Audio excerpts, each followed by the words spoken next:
আসসালামু আলাইকুম রহমতুল্লাহ। সম্মানিত দর্শক, আশা করি আপনারা সকলেই ভালো আছেন।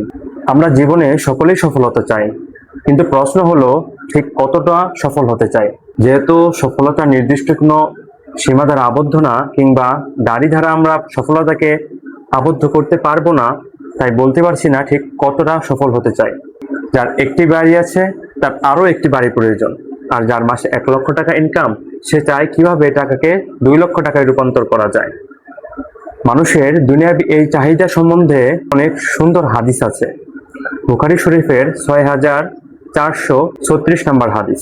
হযরত আব্বাস রাদিয়াল্লাহু তাআলা আনহু থেকে বর্ণিত, নবী করিম সাল্লাল্লাহু আলাইহি ওয়াসাল্লাম ইরশাদ করেছেন, যদি আদম সন্তানকে ধন সম্পদে পরিপূর্ণ 2টি উপত্যকা দেওয়া হয়, তাহলেও তারা তৃতীয় আরেকটি উপত্যকার জন্য আকাঙ্ক্ষা রাখবে।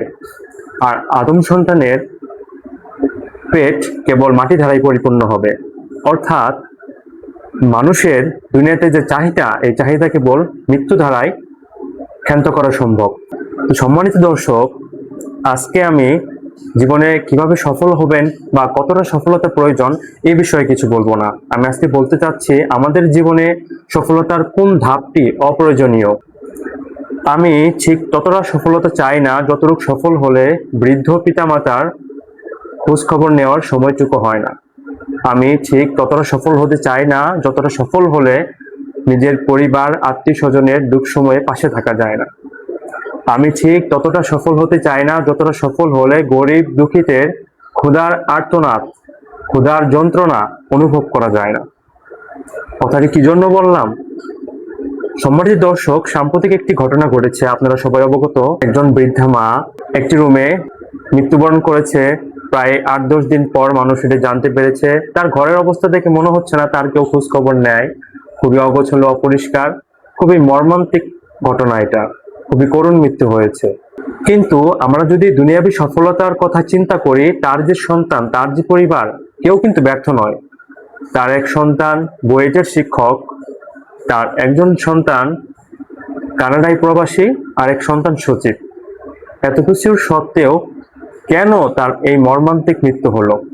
তো সম্মানিত দর্শক, এই ঘটনা থেকে আমার উপলব্ধি এবং আপনাদের প্রতি আমার আহ্বান থাকবে, আমরা যেন শুধু দুনিয়াবী সাফল্যের পিছনে না ছুটে কিভাবে আমাদের মানবিক গুণগুলো আরো বিকশিত করতে পারি, আমরা কিভাবে আমাদের ধর্মীয় শিক্ষাকে নিশ্চিত করতে পারি, কিভাবে মানবিক দিকগুলোকে আরো বিকশিত করতে পারি, এদিকে আমাদেরকে লক্ষ্য রাখতে হবে। আমাদের যে সন্তান আছে, এদেরকে শুধু দুনিয়াবী সাফল্যের পিছনে না ছুটিয়ে এদেরকে আমাদের করা উচিত আরো মানবিক এবং মানসিক গুণে গুণান্বিত করা। আর কথা না বাড়িয়ে আজকের এই ভিডিও এই পর্যন্তই থাক। অসঙ্গতির বিরুদ্ধে কণ্ঠস্বর, সাথে আছে আমি রায়হান বিন কবির। সচেতনতা ও নৈতিকতার প্রত্যয়ে সাথে থাকবেন, ভালো থাকবেন। আসসালামু আলাইকুম।